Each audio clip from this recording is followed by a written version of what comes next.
Okay, welcome to a replay of a Stampscapes Midnight Monday episode. Alright, I'm stamping on a photo print of clouds. These are available for free download and printing from my Flickr account. I'll put the address in the description area. But I'm stamping on top of this photo print just with regular dye-based black ink, and that's the Boulders with Lichen. Alright, these are some Marvy wide tip 1500 series markers, nice and wide tips for kind of getting that watercolory looking impression. Stamping those out in some greens and yellows here, masking off my rock a little bit. Going for a good impression, and dye-based inks work really fantastic on top of the inkjet style of photo paper. In this case, I just bought these photo prints from, the Costco Photo Center. I had a bunch of them printed out all at the same time, and instead of doing it on my own printer, it's just easy to get them for, I don't know, a few cents each at Costco. All right, going for a second impression, going in with some green tones, and then blending in some additional yellow-green and yellow tones on top of it again for that varied looking impression. I stand up when I'm stamping out these large stamps like that. And there you go. And they have a little bit of yellow and yellow greens within the impressions. Taking a look and seeing how it looks in our mirror card formatting here. All right, going on with some alcohol markers, and alcohol markers won't make the water-based dye ink impressions run, so they're a really fantastic coloring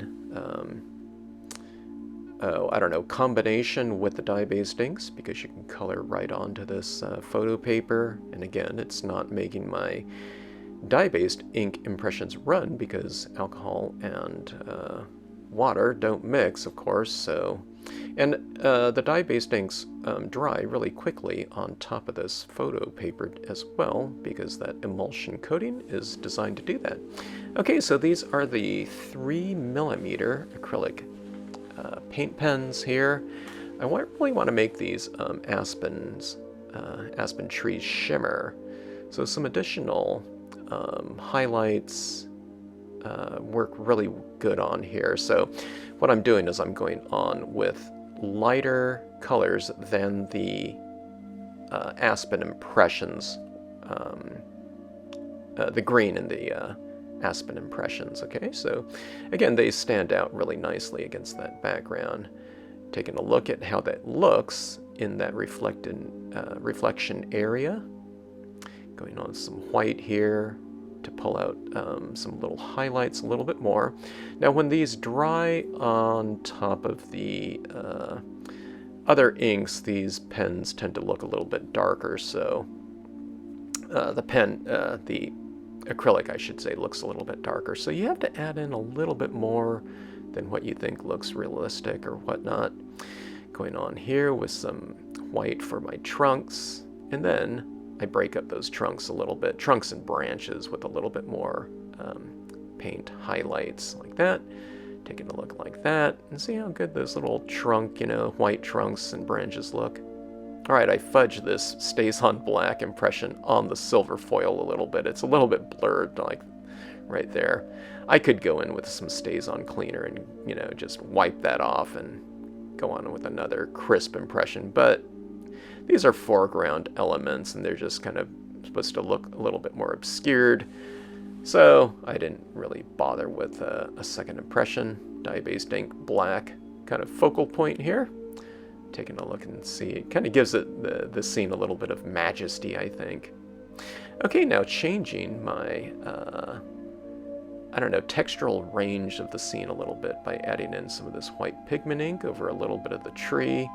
I think it looks a little bit more realistic like this. Having that varied impression. Everything isn't so crisp everywhere. We have a little bit of crisp and soft within the scene. It looks a little bit more to me, like realistic lighting, and you can see that where you get that variation in your textural range in both the scene and in the reflected area.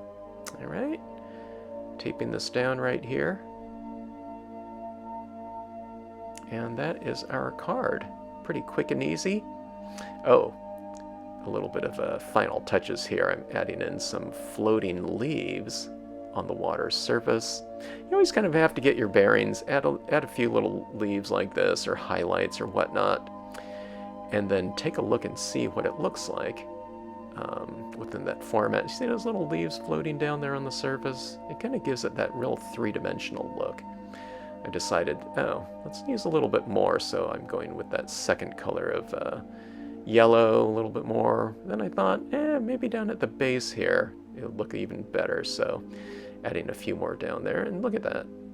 It's some really fun. You can see where all my little dots are, but then you hold it up in context there at 45 degrees, and you see those little leaves floating in there. It makes for a fun and easy card. Hope you enjoyed the card. Thanks so much for watching, and if you have any questions, drop me a note in the comment section. Hope you like, share, and subscribe.